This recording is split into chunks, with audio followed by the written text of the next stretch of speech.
check this out. Thank you, Karine.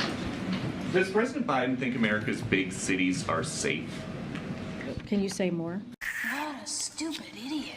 Well, we know that thefts and robberies are up about 20% in the first half of this year, so I'm wondering if he thinks America's big cities are safe. Are you talking about the New York Times story specifically? Yes, exactly. Or is that what you're referring to? The murder rate's still 30% above its 2019 level. They're all from the Council on Criminal Justice. So we've seen some high-profile examples of this. The Washington Commanders running back was being mugged. He got shot.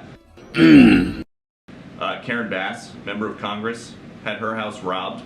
These are high-profile people. So should everyday Americans who are not in the public eye feel safe? So I'll say this, that same story also stated that the crime is complicated and multifaceted.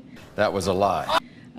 Look, this is a president who has secured historic funding to make sure that law enforcement has what it needs, especially, and he was able to do this in the face of opposition from Republicans. What is that supposed to mean? During a time where he inherited a rising crime rate from the previous administration, the president put forth the American Rescue Plan, and in that very plan, there was more than $300 billion to go to local states and local cities. Really?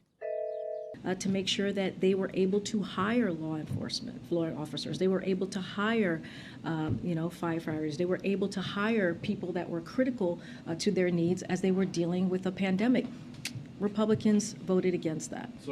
Lies, lies, and more lies. I guess just the original question: does President Biden think America's big cities are safe?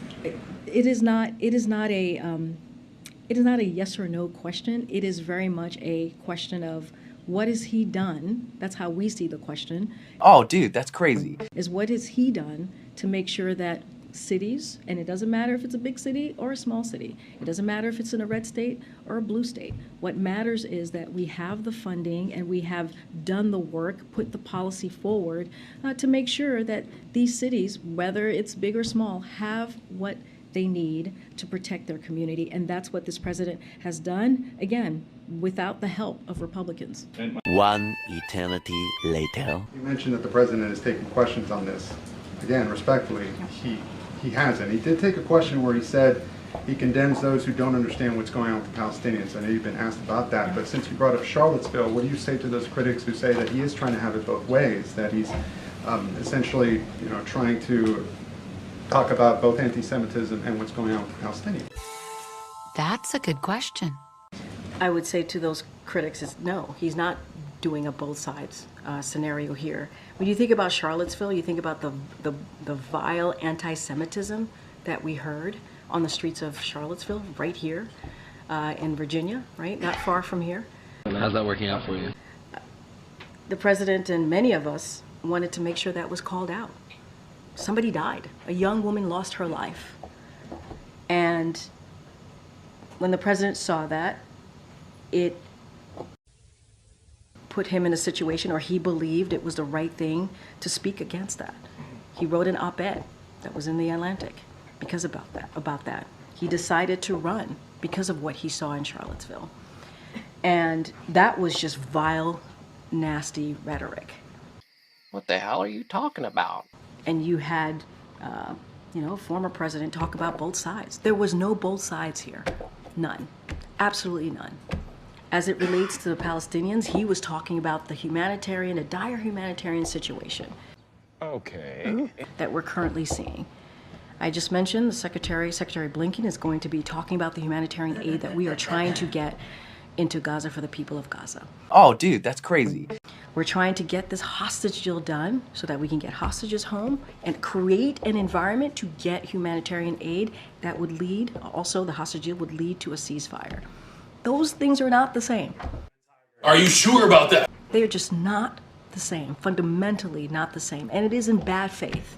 It is in bad faith to say that. Go ahead, Ann. Okay. Actually, no. What's so funny? I had a similar question, but I believe you addressed it. I am also just curious, what are you meeting with POTUS about? fair enough. Well, as you know, the president's going to go to North Carolina tomorrow, so that's going to be an important trip. Why? Why? And so we'll be discussing that. Okay. Go ahead. Yeah. Oh, great. Okay. These protests that have been going on college campuses, we're hearing that some of them are starting to wane a little bit, but they're not just a one-day protest.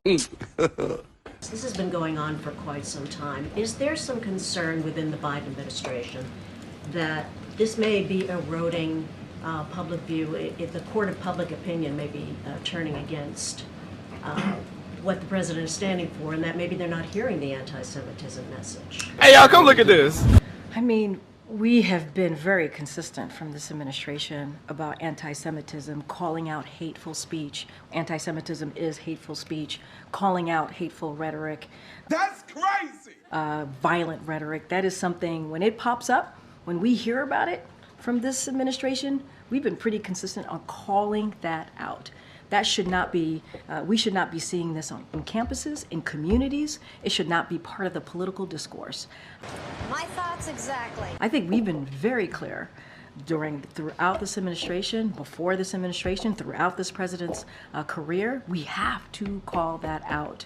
I can't speak to polling. I can't speak to what is weighing in this poll.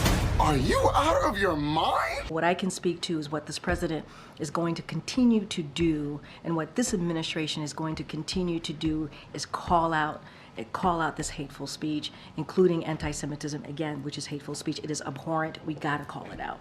God have mercy upon us. Okay. Karine, what's your current assessment of the risk to the U.S. Milk and meat supply from the bird flu epidemic in cattle? Yeah, so I know that the Department of Agriculture has been on top of this. Stop the cap. I know that they are not seeing any concerns to milk or any of the cattle or the meat that we're consuming.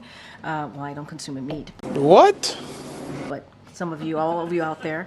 And so obviously they are taking this very seriously. They're monitoring the situation. As far as we understand it to be, is that they believe that milk and consuming meat is safe. Bro, what are you talking about, man? And from an inflation standpoint, is there any concern that there might be supply disruptions in that area that might lead to higher prices? Well, as you know, because of the pandemic, there was a supply chain disruption. Here we go again. The president took action. The American Rescue Plan, which only obviously Democrats voted for, the president signed, helped deal with supply chain. There is a task force that was created to make sure that during the pandemic that supply chain was dealt with in a way so that we can get out of this pandemic. Shut up, bro. The economy, get back on our feet with the economy. Look, this is something we're going to monitor. I don't have anything to share on the question of inflation. We're obviously going to continue to closely monitor.